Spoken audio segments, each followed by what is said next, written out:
Hi, I'm Dr. Clemens. Welcome to Chapter 1, The Impact of Exercise and Nutrition on Health and Fitness.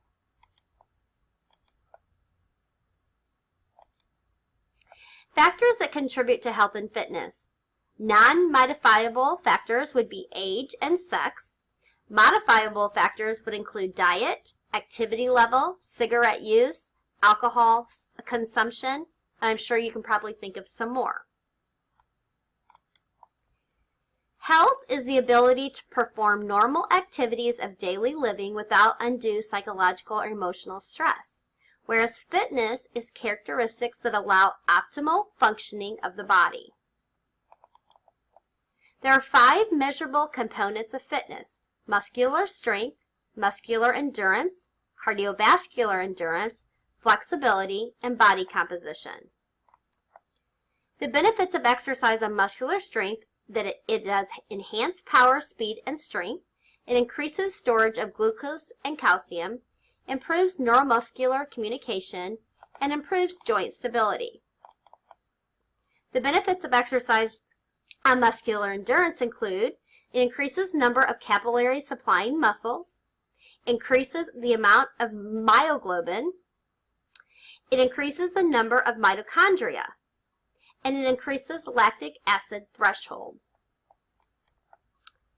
The benefits of exercise on cardiovascular endurance include lowering blood pressure, decreased rates and pulse rate, improves LDL to HDL ratio, and that's in your blood pressure, decreases abdominal fat stores, increases tidal volume and VO2 max, and improves your overall functioning of the alveoli.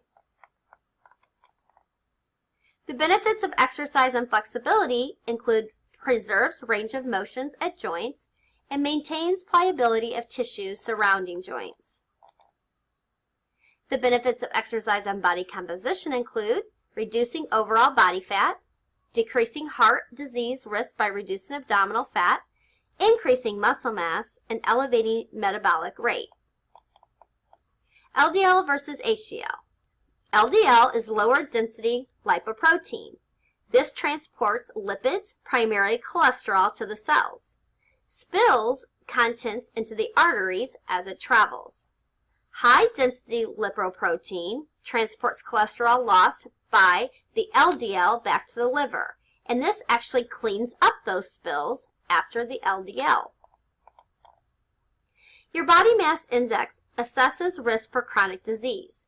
How you get to this is there's a formula, and it measures weight in relation to height.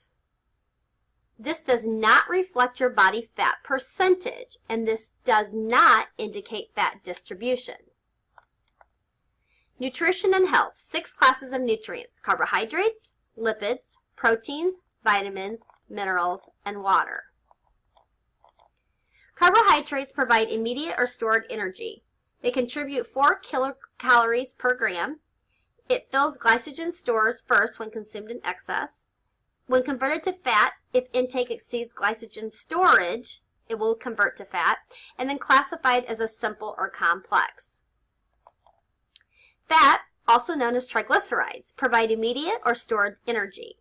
They contribute 9 kilocalories per gram, and they are stored in adipose tissue when consumed in excess. Proteins form body structures, transport substances and body fluids, maintain acid-base balance, regulate water movement, catalyze reactions, form antibodies and hormones, contribute 4 kilocalories per gram, and they're stored as fat when consumed in excess.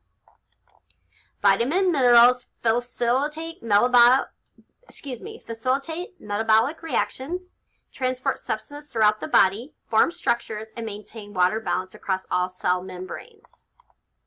And then you have water. Water acts as a product or reactant in many chemical reactions. It is the medium in which most reactions in the body occur, and it maintains your body temperature. For nutrition and health, proper nutrition minimizes risk for chronic conditions. Risk factors increase likelihood of disease development. Dietary risk factors can include high intake of saturated and trans fats, low intake of fiber, insufficient omega-3 and monounsaturated fatty acids, excessive cholesterol intake, and excessive energy intake. Dissemination of nutrition information. State law usually restricts nutrition counseling to those with at least a 4-year degree in nutrition. Others must practice care when offering nutrition advice.